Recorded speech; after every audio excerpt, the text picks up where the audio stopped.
अगले ही दिन राजमहल में अनेकों राजा महाराजा तथा राजवासी आते हैं। राजा की दो पुत्री थी, एक का नाम पद्मिनी तथा दूसरी का नाम नंदिनी था।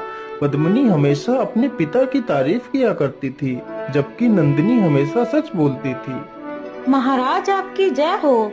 आपके आशीर्वाद से सारी प्रजा सुखमय है तथा आपकी कृपा से हम सब सुखी और प्रसन्न हैं। महाराज आपकी जय हो। इस संसार में प्रत्येक प्राणी अपने कर्मों के हिसाब से फल भोगता है और अपने कर्मों से ही सुख और दुख की अनुभूति करता है। राजकुमारी नंदिनी की यह बात सुनकर राजा अत्यंत क्रोधित हो जाता है। मंत्री जी, इस राजकुमारी को हमारे राजमहल से बाहर निकाल दिया जाए। जो अपने पिता का सम्मान नहीं कर सकती, वह मेरी पुत्री नहीं हो सकती। राजकुमार वीरसेन यह सब कुछ देखकर बड़ा ही दुखी होता है। सैनिक तुरंत ही राजकुमारी नंदिनी को महल से बाहर जंगल की ओर ले जाते हैं। राजकुमार वीरसेन उन दोनों सैनिकों का पीछा करते करते जंगल में पहुंच जाता है। अरे राम सिंह भाई, चलो जल्दी से हम लोग राजकुमारी को यहीं पर छोड़ देते हैं और वापस लौट चलते हैं। हाँ हाँ भाई, तुम ठीक कहते हो। अब हमारा ज्यादा आगे जाना ठीक नहीं होगा। हम दोनों यहीं से वापस लौट चलते हैं। इतना कहकर दोनों सैनिक वहां से चले जाते हैं।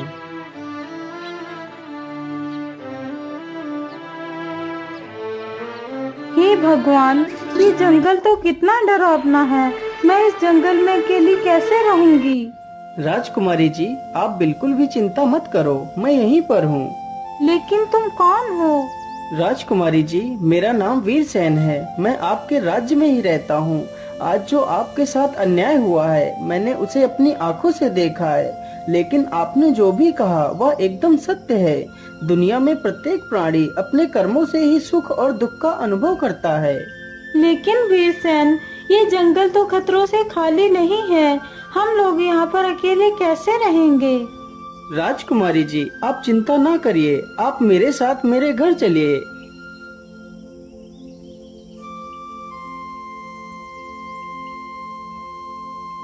माता जी, अब ये राजकुमारी भी हमारे साथ ही रहेंगी।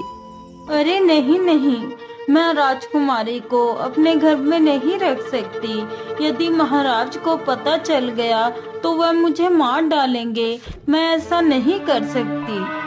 माता जी, यदि आप राजकुमारी को यहाँ पर नहीं रखेंगी तो मैं भी यहाँ पर नहीं रहूँगा। मैं जा रहा हूँ। इतना कहकर वह दोनों फिर से जंगल की ओर चले जाते हैं। यह सब देखकर राजकुमारी मन ही मन वीरसेन से प्रेम करने लगती है। वीर सिंह जी, आपको मेरी वजह से अपना घर नहीं छोड़ना चाहिए था। राजकुमारी जी, वो मेरा घर नहीं था। मैं तो खुद उस माता के घर शरणार्थी बनकर रह रहा था। यदि वह घर तुम्हारा नहीं है तो तुम्हारा घर कहाँ है। राजकुमारी जी, मैं रतनगढ़ का राजकुमार हूँ। फिर राजकुमार अपनी पूरी कहानी राजकुमारी को सुनाता है। लेकिन वीरसेन, तुम्हारा इस प्रकार घर से भागना सही नहीं था। तुम्हारे राज्य से भागने पर तो तुम्हारे माता पिता को और भी ज्यादा दुख हुआ होगा। हाँ राजकुमारी, तुम बिल्कुल ठीक कहती हो। मुझे मेरे माता पिता के पास लौट जाना चाहिए। और राजकुमारी जी, तुम भी मेरे साथ चलो। हाँ हाँ राजकुमार जी, मैं तुम्हारे साथ जरूर चलूंगी। लेकिन उससे पहले मैं तुमसे विवाह करना चाहती हूँ। नहीं नहीं राजकुमारी जी, मैं आपके साथ विवाह नहीं कर सकता। आपको तो पता ही है मैं कितनी बड़ी बीमारी से पीड़ित हूँ। अपने साथ मैं तुम्हारी जिंदगी बर्बाद नहीं कर सकता। नहीं नहीं राजकुमार, आप चिंता मत करो। यदि ईश्वर ने चाहा तो आप जल्दी ही स्वस्थ हो जाएंगे। अच्छा अच्छा, ठीक है राजकुमारी जी, यदि आपकी यही इच्छा है तो ठीक है। मैं आपकी बात से सहमत हूँ। चलो अब अपने राज्य वापस लौट चलते हैं। लेकिन राजकुमारी जी, हम आगे चलें उससे पहले थोड़ा इसी वृक्ष के नीचे आराम कर लेते हैं।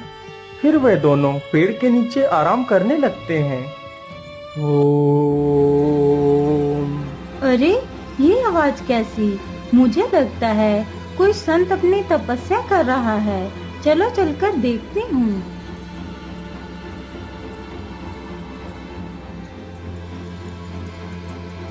ओम ओम।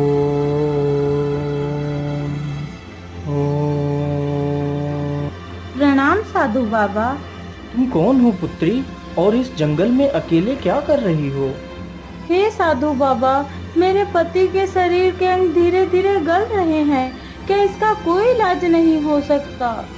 हाँ हाँ पुत्री, क्यों नहीं, इसका भी इलाज हो सकता है। तो जल्दी से बताइए बाबा, इसका क्या इलाज है? बेटी, जिस वृक्ष के नीचे तुम्हारा पति सो रहा है, उसी वृक्ष की खोड़ में एक दुष्ट सर्प रहता है। उसी सर्प के बिल में एक जादुई बूटी है। यदि वह बूटी तुम्हें मिल जाए तो तुम्हारा पति बच सकता है। लेकिन बाबा, इस सर्प के बिल से बूटी प्राप्त करने का कोई उपाय बता दीजिए। बेटी, इसका सिर्फ एक ही उपाय है, उस सर्प को मार कर ही उस बूटी को प्राप्त किया जा सकता है। लेकिन बाबा, किसी जीव को मारना तो पाप है। लेकिन पुत्री, वह कोई साधारण सर्प नहीं है। वह उस वृक्ष के नीचे आने वाले प्रत्येक प्राणी को डसकर खत्म कर देता है। ऐसे प्राणी के मरने से तुम्हें कोई पाप नहीं लगेगा। साधु की ये बात सुनकर नंदिनी वापस पेड़ के पास जाती है।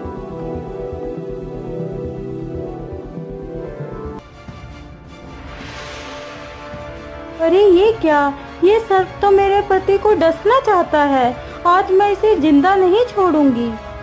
राजकुमारी तुरंत ही एक मोटा सा डंडा उठाती है और सर्प को फेंक कर मारती है। सर्प एक ही वार से मर जाता है।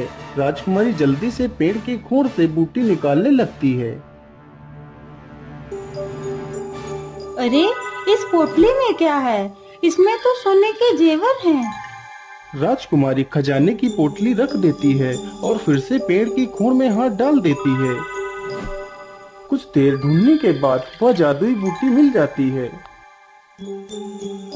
हाँ हाँ, मुझे लगता है ये वही जड़ी बूटी है जिसकी बात साधु बाबा कर रहे थे। चलो जल्दी से इस बूटी को राजकुमार के शरीर से स्पर्श करा देती हूँ। राजकुमारी जैसे ही उस जादुई बूटी को राजकुमार के शरीर से स्पर्श कराती है तो राजकुमार पूरी तरह स्वस्थ हो जाता है।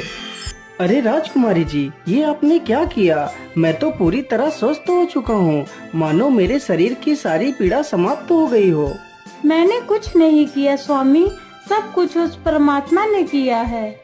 फिर वे दोनों खुशी खुशी अपने राज्य की ओर लौट जाते हैं।